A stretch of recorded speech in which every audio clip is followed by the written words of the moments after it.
Hello and welcome back to the Star Family Wisdom podcast. I'm Jenna Layden, the founder of Star Family Wisdom and a former global vice president for Whole Foods Market. Star Family Wisdom is a paradigm shifting podcast community and modern day mystery school for your spiritual and cosmic evolution.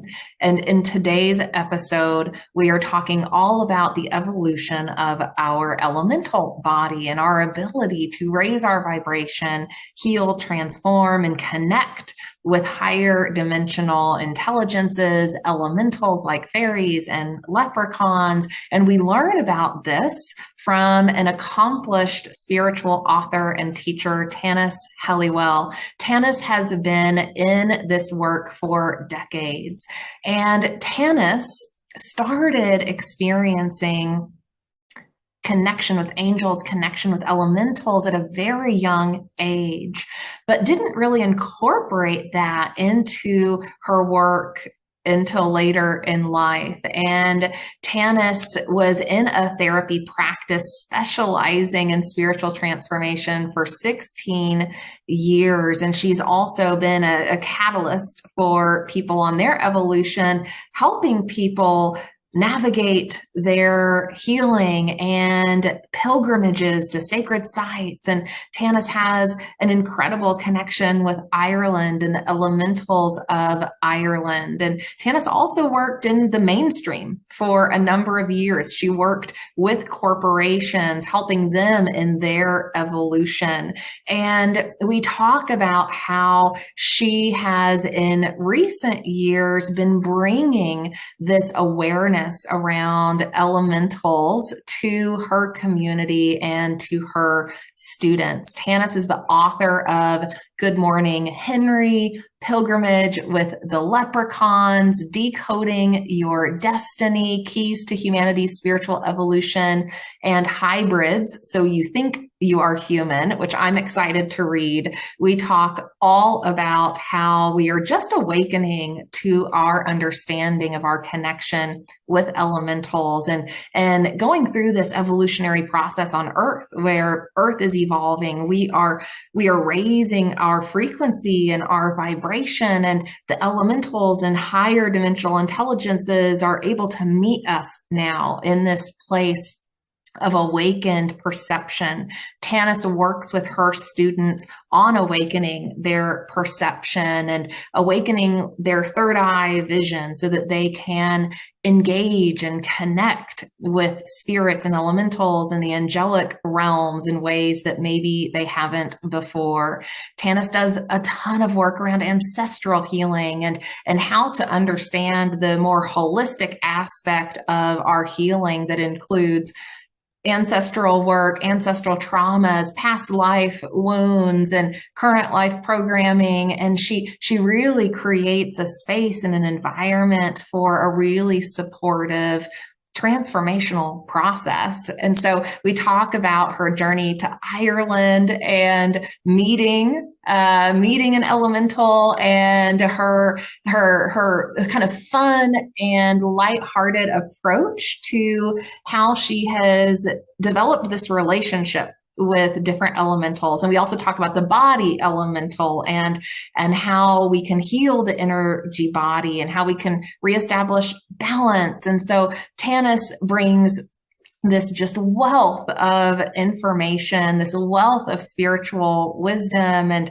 has been on this path for so long. And we have so much to learn from her. And we talk about one of her new courses as well, which you can take advantage of, which is about healing the body elemental. So check that out in the show notes. We've got links to her website and her books and that course so that you can join. And I can tell you from my conversation with her, I feel a difference in my energy field just having interacted with her. And I think you will too.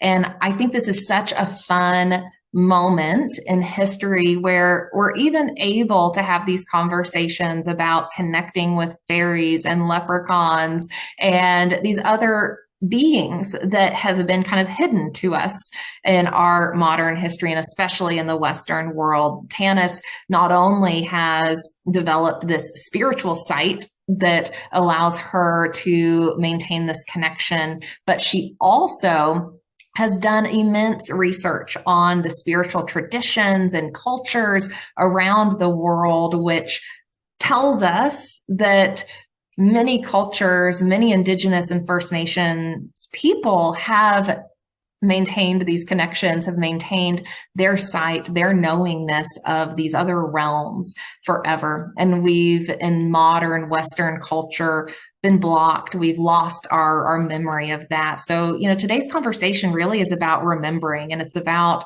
raising our vibration collectively. And I think we're doing that together through this conversation.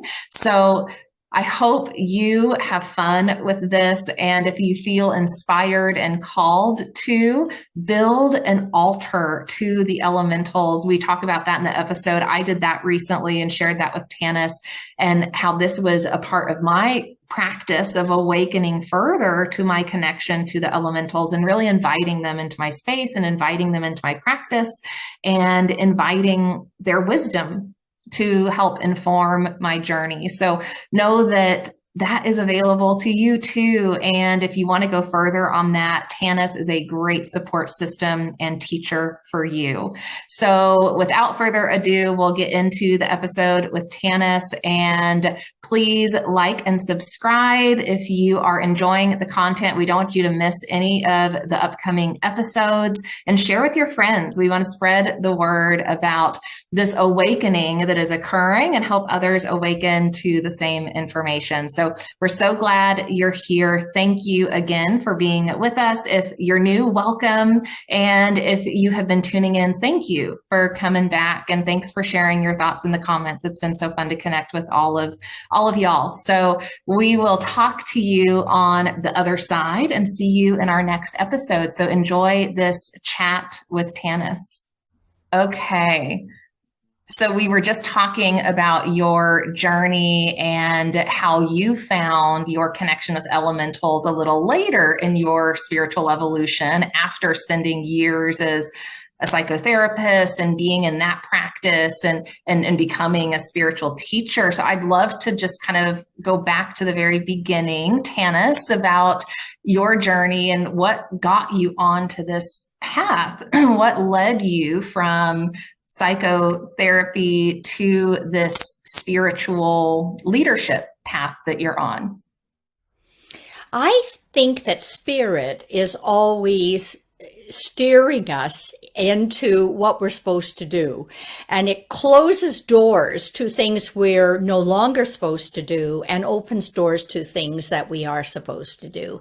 And so for me, I was already in my 30s, and I already had been working as a management consultant and in leadership courses, doing not only personal leadership, but things like dynamics of change and customer planning and all of these kinds of things. And as well as having a therapy practice where I was specializing with spiritual transformation with my human clients. So myself, I felt like I was done with this world, Jenna. I went to Ireland to become enlightened, and I'd been a meditator at that point for about 15 years. And ever since I'd been in university, I had been involved with meditation. And so I said, that is really all I want to do. I just want to become enlightened. And I didn't know if that entailed going or staying here in the world. But that's all I wanted. And so I left my relationship, and we put our house up for sale, and off I went to Ireland and ended up, as you know from my book, Summer with Leprechauns, in a haunted cottage. And it was haunted by leprechaun family. And so this was not what I considered to be desirable. Right. Not the average path.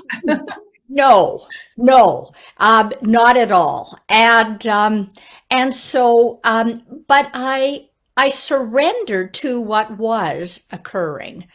And it was a very small village on the west coast of Ireland, and they all knew about the fairy cottage and the fairy lane.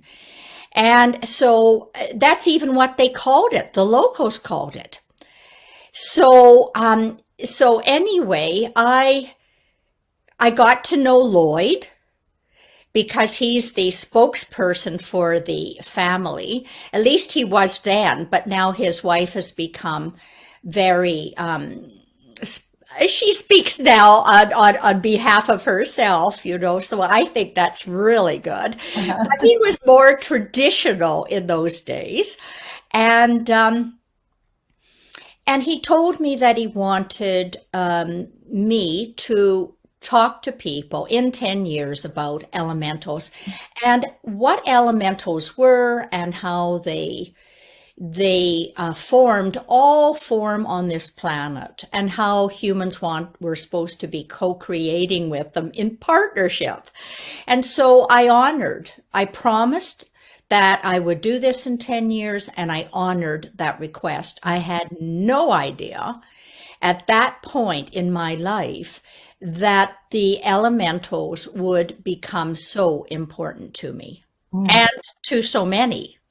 Well, it's so interesting how at this time I've been stumbling upon so many spiritual teachers and leaders like yourself who are really embracing and embodying this connection with elementals and really attempting to, help awaken others to that connection. And so there seems to be something really potent right now about that need to connect with elementals for the purpose of co-creating a better earth, a better, civilization for us all. I just love what you talk about around surrendering to that, because I think like that's such a powerful part of our journey, is just surrendering to what spirit is calling you to answer, what spirit is wanting you to deliver to the world. And I'm curious how you developed that relationship with elementals after that time. So that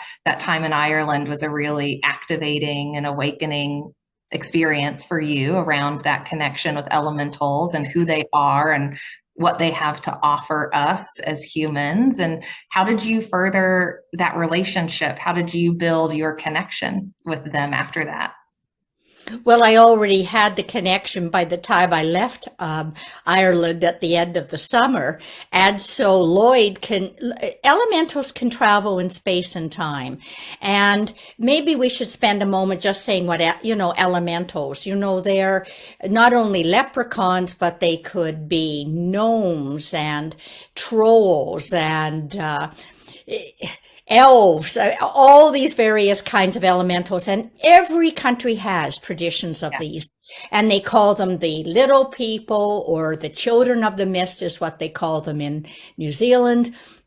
And so they're well known to all indigenous peoples, although people who are engaged in Western civilization haven't always followed this.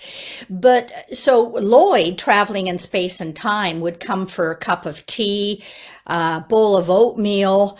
And so we had a relationship right from the get-go, because I already was giving him tea and oatmeal when I was over in Ireland. Right. So he just followed you. He didn't want that to stop. No. So that continued. And I also noticed that my therapy practice decided to start changing too. And I started noticing that some of the people who would come to me for therapy had what I would call elemental blood. They were elemental hybrids. And Lloyd had told me that elementals a couple of thousands of years ago, because humans were no longer co-creating with them on the planet, had decided to incarnate into human evolution. And they couldn't come like 100% elemental into human evolution, but they would bring like a 15% of themselves. And so there are some very well-known people like Vincent van Gogh, or in Holland you'd say Vincent van Gogh. So, and he was Dutch, who have elemental blood. And once this has happened, so they're hybrids.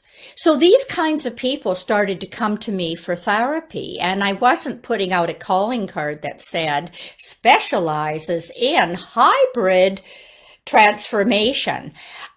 So then I got into the whole idea of working with not only elemental hybrids, but some people are angel hybrids, some people are dragon hybrids. So then I started doing workshops not only on co-creating with elementals, but also hybrids. How would someone know what their, I guess, hybrid lineage is if they are, indeed embodying some ancient lineage or soul lineage of elementals, which I imagine a lot of our audience watching are?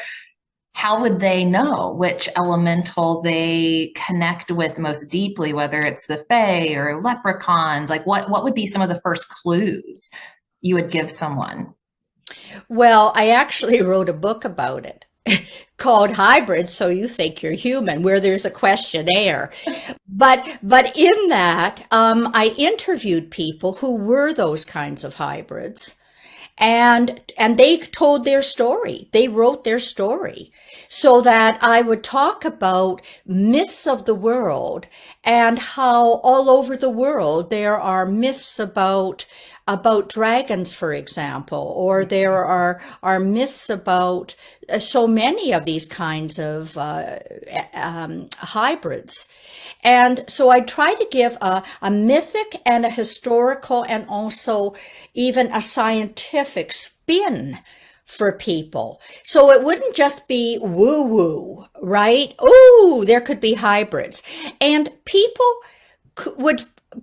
often find themselves attracted to their lineage. I was just thinking that, like, even in my own journey, that I've been noticing, connecting the dots on the things that I become pulled to and the things I want to study more and the areas of the world I'm traveling to and interested in. So I think that's interesting when people start to have that realization, maybe there's a reason why I keep getting called to Ireland or Peru. Yes, and these could be past life links, and they can also be ancestral links. And they can be that this is your original evolution, your original heritage, that you came down on Earth to manifest. So I find the whole topic fascinating. And you said, Jenna, about more and more people now are wanting to talk about elementals, and it has to do with healing the Earth. And I think that there's two things going on. One is exactly that, what you've said. Working with elementals is healing the Earth. But the other thing is that our whole planet is moving up a frequency. And we've been in the third dimensional reality, solid third dimensional reality. And the elementals and other beings like angels and dragons live in the fourth and fifth dimensions. And so humans, when the Earth is moving up this frequency right now, and we humans are cells in the body of the Earth, that means that we are moving up a frequency. So we're actually now crossing and interpenetrating the astral world, where elementals, dragons, mermaids, merpeople, all these different realms live. Right. So we can, for the audience maybe who isn't as familiar with what you're talking about there, it's essentially like this is an unseen part of our reality, or it has been. But as we're evolving with the earth, we're evolving to a point where we can start to connect more, we can sense more, we can perceive more. And so that connection with the elementals is coming back around for us. And it's almost like they're wanting to be seen, like they're wanting to be revealed more now to us. They are. And as elementals evolve, they become more solid. And as we evolve, we become more spirit. Yeah. So, and I've always been a seer. I've always seen other realities. Ever since I was born, I've seen other realities. But I learned not to speak about these things because, otherwise you tend to get sent. You get labeled. Yes, you get labeled as crazy or something. You need some sort of medication, Right. And so anyway, so, but my work isn't to act as a psychic to tell people this. My work is to help make the linkages for people so that they can develop these gifts themselves. So I try to make my books entertaining, yes, but very concrete and practical, so that people can see how this also is what they can do. In addition to your books, which I need to pick up the hybrid books, I've not read that one. So I'm really interested in following up this interview with that book. But you also have some courses that you're teaching. And one of them specifically is about healing with elementals. So I'd love for you to share with the audience about that experience and what are you teaching in that course, and if someone is wanting to develop a connection with the elementals or learn about how to develop their kind of seeing abilities with elementals, what would they experience in that course?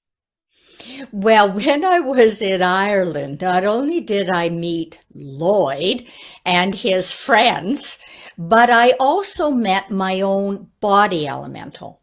And everybody has one of these. And so, gosh, our body elemental, Jenna, builds our body from lifetime to lifetime.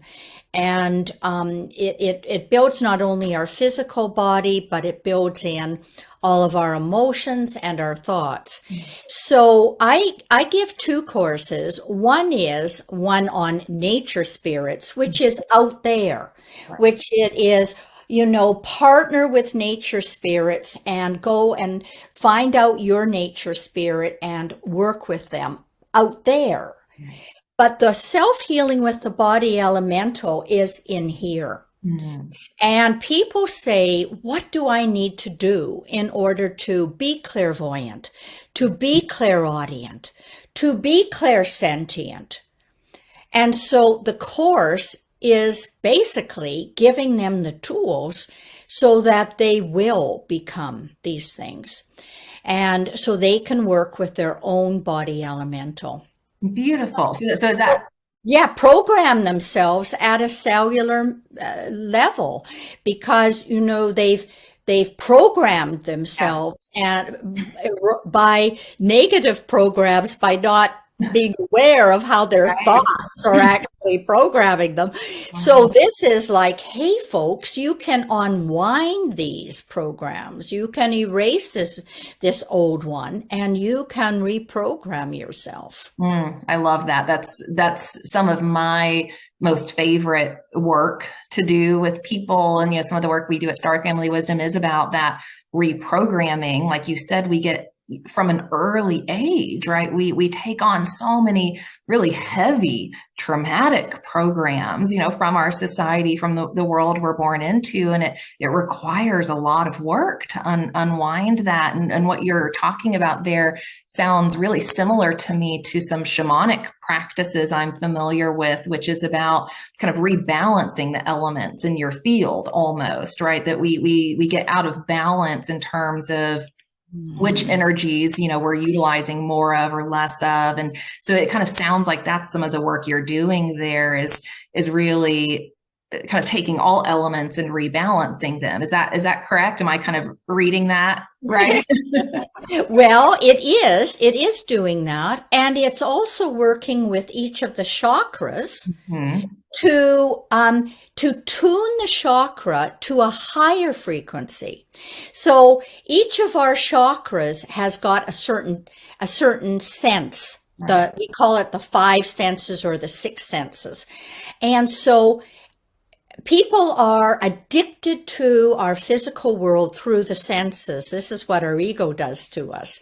So people crave sex if their second chakra is out of balance, for example, or they crave being touched if their the heart chakra is out of balance. So we crave the lower senses, but each of these has a higher sense, and these senses are being needed in the astral world where the elementals live, where the dragons live, where the angels live. And people go there all the time, but they're not conscious of it. In our dream state, we go to the astral world where we can travel in space and time just by thought. Yeah. And we're telepathic. And after we after we leave this life and our in-between lives, we are also in that astral world. So it's not that we're always in the astral world, but we're not conscious of it. So I'm trying to help people work with developing these higher senses, all these clairvoyance and claircognizance, the knowing, so that they can move up. Yeah. It's like raising your vibe. It's like raising your energy, right? Like as you clear the heavy stuff and the old programming. I'm like reflecting back on what you were talking about the elementals coming down to meet us and we're rising up to meet them. So it's that process of becoming lighter and lighter and being able to access that connection more.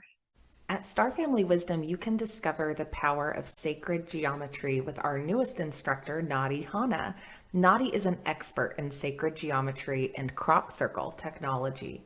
Sacred geometry is the study of harmonic patterns that underlie and create the universe around us. Sacred geometry is where physics and metaphysics meet. It is the still point of creation, the 0 point of space, the infinite potential of this present moment. And we can see sacred geometry represented throughout nature, the cosmos, and even in our human bodies. It quite literally is the intelligent design of our universe. And by studying it, drawing it, or meditating with it, we can access an expanded state of consciousness and the higher intelligence that is available to us. Try it today with our new Sacred Geometry drawing courses and use the code GEOMETRY to get 25% off at checkout. Absolutely. Yeah. So as you say, we can do it from erasing old things, and we can do it by adding spiritual disciplines. Right. So if we do it both ways, both the adding and the erasing, it goes quicker. Yes, exactly. We have to do both. Yes. We usually end up focusing on one or the other a little more. And it's all about like creating that balance between the two. Sinead and I talk a lot about the balance of shadow and light, right? The balance of darkness and light. And, we sometimes want to go towards the light more without attending to the shadow, or we get dragged into the shadow work and we're not attending to the higher spiritual practices that can bring us more of that lightness. So I love your approach and how it really sounds like you really create a balanced environment for that evolution to happen for someone. Well, it's wonderful that you're doing the same thing. And I agree, it's a rebalancing of these things. Some days we're a little more this and some days we're a little more that. Yeah. But if it's just listening and deep knowing. Yeah. Yeah. And we have to slow down for that. We forget to slow down to allow that knowing to come through. Uh, We need holidays. yes, exactly, exactly. We need trips to Ireland so we can meet our elemental friends. But like you said, they're everywhere. And I'm curious, from your perspective, where are some of the most, I guess, potent areas to make that connection? Would you advise someone to go out in nature to start to form that connection? Can they do that from, a sacred space in their home? I recently created a fairy and leprechaun altar because over the last year I've been connecting more and wanting to invite them into my space and invite them into my practice. And so I'm just curious, like, what are all the ways someone, could do that for themselves? Well, you just gave some wonderful examples of exactly how people can do it. It is basically it is the connection with nature. Um, but nature it is out there in that, yes, it's the air and it's the water and it's the forests. That is nature, and it's walking on the earth and gardening. But nature is in here too.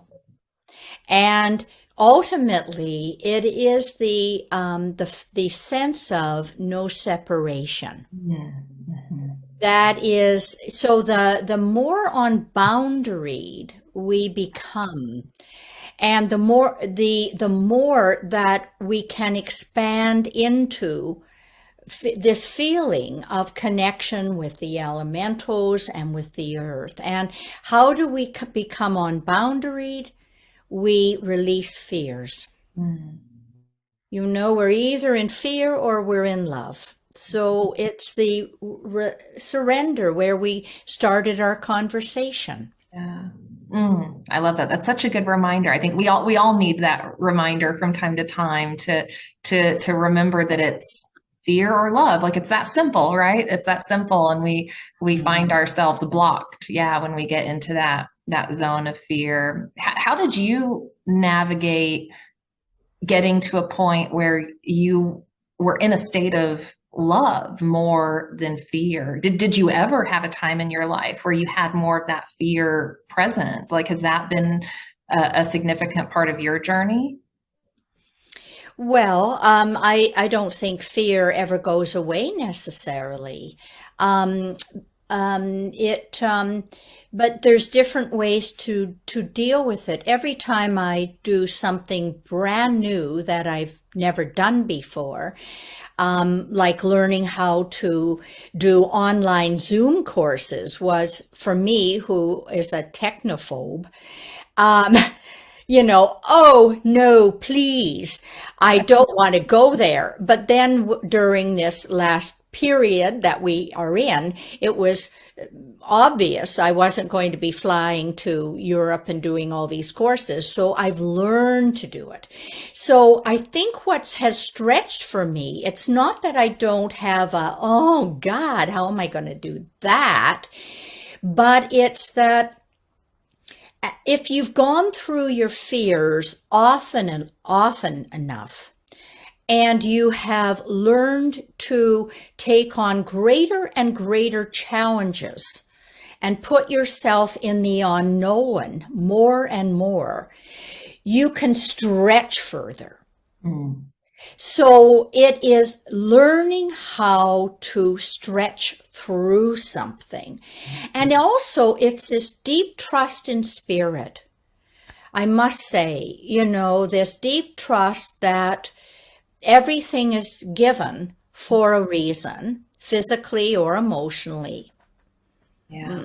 Yeah. All lessons, all opportunities to grow and learn and face those challenges. It made me think of the hero's journey. I was just doing some reading around that this morning and kind of reminding myself of where I'm at on my hero's journey. And we face all these challenges on that journey. And sometimes we go through multiple heroes' journeys in one lifetime. So we get all of these opportunities to face fears, old fears, new fears. It's almost like new things get activated, for us to be able to evolve more spiritually. And that's become a bigger realization for me that, like you said, it never goes away. It's always part of the journey. And it's just a matter of how we navigate that and how we choose to respond in those moments. Yeah, you're right. And I think we're going through currently a collective dark night of the soul. Yeah. Yeah. And so going through the dark nights of the soul, I studied for many years with a Cherokee teacher, and one of the things he said was that we go through at least 7 dark nights of the soul of each attachment we have. So we're going to have a sexual dark night of the soul where maybe we don't have a sexual partner or things don't work even if we've got one. We go through a financial dark night of the soul when all of a sudden, no income, Yeah. We go through an emotional dark night of the soul when all of a sudden, our friends drop away and they don't want to see us. We go through a mental dark night of the soul when our greatest gift or greatest talent that we have and want to offer the world is not acknowledged. We go through spiritual dark nights of the soul when we feel we are alone and God or the creator, whatever the universal consciousness, is not with us. So we go through all these dark nights of the soul, and these are predictable individual initiations. But now, collectively, we're going through it. And I say, yes, yes. We need to. Yeah. We need to. We need to, because we need to wake up. Yeah. To what we're doing to the world, and we need to wake up to what we've done to ourselves. Right. And to remember who we were before, remember our history. And that even ties to your work with elementals and the forgotten history of our connection with elementals and, higher intelligences on this planet. So I see that dark night of the soul really being this opportunity to just unlock all the things we've forgotten, and it's hard. Like, it doesn't feel good when you're going through it, like you said, those initiations are tough when you're in them, but wow, when you get to the other side of them, like what beauty can be created and the expansion that we can experience. And like you were saying, this, sense of oneness, this sense of not having boundaries, it's like once we've broken through those like levels of initiation, we can start to experience that on a different level. And what you were saying about the 7 levels of initiation, that seems to relate to the 7 chakras. So it's like we move up through the chakras in that initiation process. Where do you think humanity's at now? If we're going through, which we are, a major initiation right now, which chakras are we working with? Well, this may be disappointing for your audience, but mostly we're working with the solar plexus. We're moving from self-will to universal will. That feels right. Yeah. So we're moving from the solar plexus to the heart. Yeah. Heart is all about service. It's all about the I that is we. Yeah. And so this is where we're moving to. And in my newest book, Good Morning Henry, which is all about working with the body intelligence, the body elemental. I talk about this dark night of the soul, and the book took me 8 years to write. And usually a book takes me 1 or 2 years at the most, 8 years, because I it was about how to go through the dark night, the collective dark night of the soul, and how to do it ourselves. Because this is surrendering our ego attachments to move up to the soul, our soul. And each of us has a beautiful soul, which is aligned to spirit. And so this is the journey we're on, and how wonderful. I love it. You call it an opportunity. I call it an opportunity too. And most people see it as a challenge, and it's wonderful to see it as an opportunity. Yeah, yeah. I love how you put that too. It's both. And even though it's an opportunity, it doesn't mean it doesn't feel challenging and feel hard when we're going through it. It's like birthing pains, we're giving birth to like a new version of ourselves, and having to let go of a lot. And letting go is hard. And those ego attachments, right? It's hard to detach sometimes, but I also am just reflecting on how, maybe for the audience, hearing about these like levels of initiation that we go through might also help some folks find acceptance in those hard moments. I know it did for me, to finally realize, oh, this is part of life. Like, this is part of the divine plan for us all, that we're meant to evolve in this way. And that's just part of the life experience. And so once you learn how to work with that differently, and like through your courses and what you offer, learn how to work with the chakras differently and tune them, like you said, for a higher, more evolved experience, it definitely makes those initiation moments a little easier to go through when you have that level of awareness. Yeah.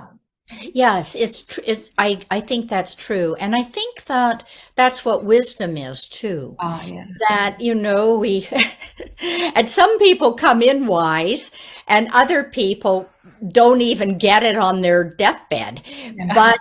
But basically, feeling a part of this entire wholeness, which isn't this one little life of 75 or 85 or 95 years. It isn't just this one little drop.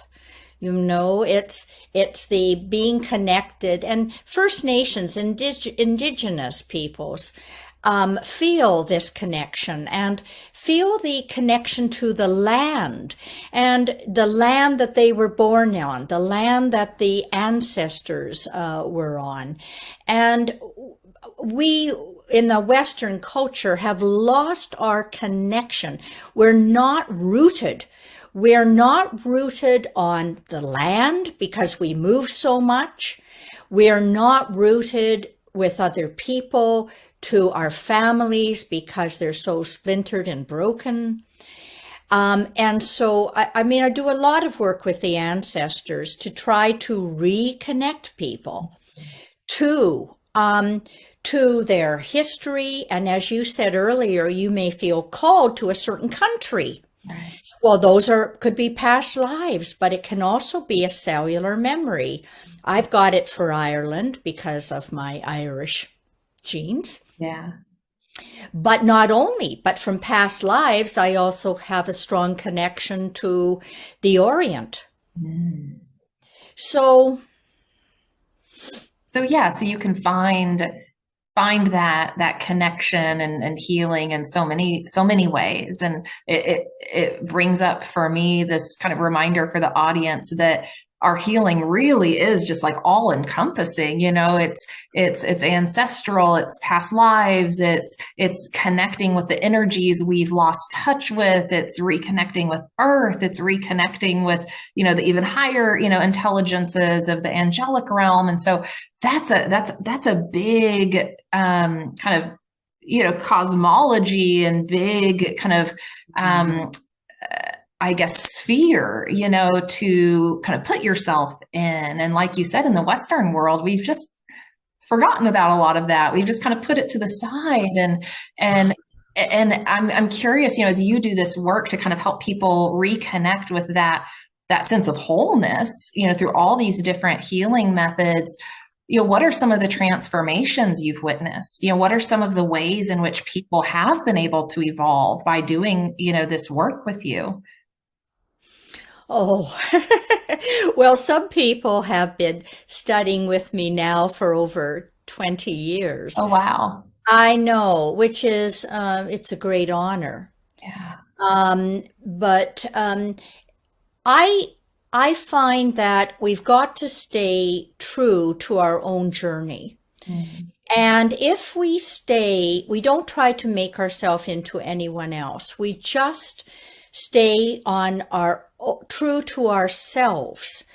And if we do this, we magnetize to us people who are part of our group, our soul group, if you want to call it, or whatever. And as we evolve in consciousness, some of these people drop away a bit. Not that it wasn't wonderful for 10 years or 40 years, whatever. They drop away, and that doesn't necessarily mean that they're doing something less. It can be that their soul is calling them to finish another thread of this braid that you were talking about. Mm-hmm. And they've got to go and finish that braid, that thread. Mm-hmm. And other people come into your soul group. And it's because all of a sudden you've met at the same frequency. Right. And they could have been like on their spiritual journey for 50 years, and you could have been on yours for 50 years. And all of a sudden you've come to the same place. Right. Right. Oh my gosh, that's so funny you are mentioning that and talking about that, because I recently had a really profound soul connection, reconnection with someone. And, we pretty immediately knew it was from past lives, and that, our lives in this life just kind of meandered until they reached a point where they could connect. And it's just so fun to experience that. And so yeah, as a testament, to the audience, I've been on this journey as well, doing, similar, work. I haven't taken one of your courses, but I will. I'm really excited about the elemental work that you do. And it's yeah, just so fascinating how your soul connects with the right people in the right places at the right time, if you continue, your work and continue to evolve and heal and embrace that transformation, surrender to that transformation. So that's really cool. You've experienced so many cases of that, I guess, through your work, and you've seen it firsthand how it works. I remember one guy came to my it was a Transform Yourself course, and we were clearing away old thought forms, and it was a week-long course in residence in a retreat center. And he came, and during the first day he said, well, I had to decide if I was going to buy a new motorcycle or come to this course. And he said, but when I spoke to you on the phone, because he was the head of an organization, and he'd called to see if one of his people wanted to go to my course because this person had said she wanted to go, and he called me to see if he should finance it, right? So anyway, he decided he was going to come, having spoken to me. So anyway, this is how he shows up. And every day he says, I'm still carrying keys in my pocket for a quick getaway. Oh. And he stayed through the whole week, never did the quick getaway, and he has been part of our organization now for 20 years. Oh, wow. Oh, I know. So you see, people it's a commitment thing. Yeah. But it's not a commitment to me. It's a commitment to them. Yeah. You know, I mean, are we committed to the journey? And Yeah. sometimes we get to a place where we think, oh, I had a carrot dangled in front of me. I Exactly. thought this was going to be the pill. And now look what happened. And they start unraveling.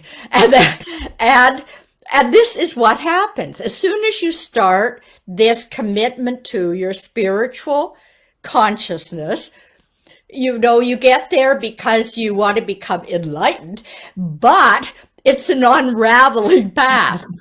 And there are wonderful aha moments, and you meet wonderful people. But for people to think, oh, it's all going to be bliss, it's going to be bliss. No. Nope. You're going to get initiated. You're going to go through 7 levels of it. However, let's have a sense of humor. Exactly. Yeah. Yeah, it is funny when you get to the other side of some of those challenging moments, or those times when you said yes and then you think, oh my gosh, what did I say yes to? And then you realize, okay, now I can see the connections and why those things happened, and it wasn't so bad, and that really was for my highest good, because now this thing has happened. Like you can start to see that perspective once you've gone through it. But like you said, it takes the commitment. You've got to be willing to evolve and willing to surrender to all parts of it. Yeah, and then spirit kind of gives us a plateau for a while where we get to take a break and we think, finally, I made it. And then, choom, Another challenge. another challenge. I think it's hilarious. I know. I think it's awesome that you are able to laugh and you have that sort of sense of humor. I think that's so needed in teachers and people who are holding space, for the transformation of others, because like you said, it's all of it. It's the whole spectrum of human experience, but it is really helpful to lighten up about it and to see the fun, the beauty, and the sense of humor that the universe has sometimes. I think that I can see how you bring that to your students and the experiences that they have. And I think like that in and of itself is so healing and so important. Yeah. So Yeah. thank you for that. So thank you for you being you and Thanks. you show up in that way. I think that's really beautiful. Yeah. Yeah. Well, it's, I don't know. Maybe it's working with, it's the Irish sense of humor is a bit dark. And my whole family has this kind of sense of humor, because it is, it is a bit. Yeah. But if we can laugh with, not laugh at somebody, Yes. but to laugh with somebody and to cry with somebody and to embrace somebody, that we need all of it. We just need to experience all of it fully, because some people are afraid to cry. Some people, everybody has a different thing. And, and we just need to feel it's all okay. Right. So yeah, the moral of the story in this conversation is to embrace the whole journey, embrace the whole process, all of the emotions, and to find spaces where you can have others willing to do that with you, like the spaces that you create. I think that that's so important on our journey to not be alone in that. Yeah. And I know we're getting close to the end of our time, so I want to make sure you have a moment to share with the audience how they can find you and how they can engage with you. We'll have all of your links in the show notes so everyone can find your latest course there and your website and links to your books. But what are some other ways people can engage with you and connect? Other than my courses and my books and going on my website, This is it. I mean, I meditate every day, and a meditation I do every day is to actually see spirit coming down and going through all of our chakras deep into the center of the earth, and then it comes up through our chakras and it goes out through our hearts. And in that, I see connections to all humanity and and to all beings on this wonderful planet, and to see that all spiritual groups are have the same goal to return to the Creator. And so, when I meditate, I see the Christians and the Jews and the Buddhists and the Hindus and the Baha'is and the Anthroposophists and elemental groups. And I see us all joining hands and taking that energy back to the Creator with gratitude for our lives. And I feel then we receive more. So everyone is in my meditation every day. I love that. That's such a beautiful note to end on, Tanis, and my gratitude to you for that connection and seeing that similarity in us all, and seeing the oneness in us all, and bringing others into that. And for all that you shared today, thank you. I think this was such a fun conversation to chat about your journey, and Lloyd and your Henry is the name yes. of my body intelligence that I'm working with. Good morning, Henry. So, yeah. So yes, I'm getting a lot of beings to work with now. I love it.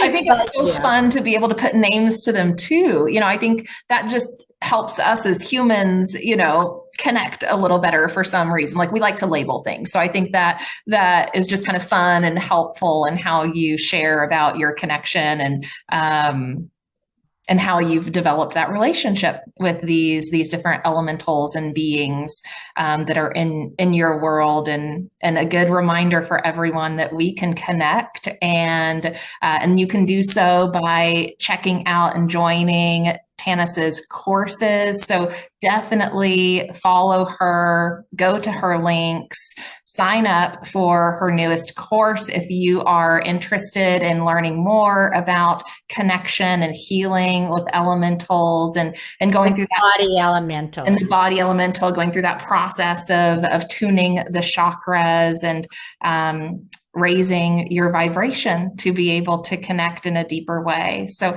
thank you, Tanis, for being here. And lovely.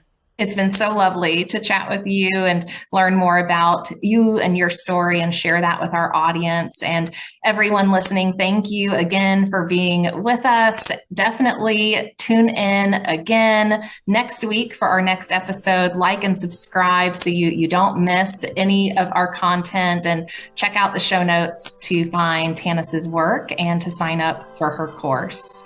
We'll see you next time in our next episode.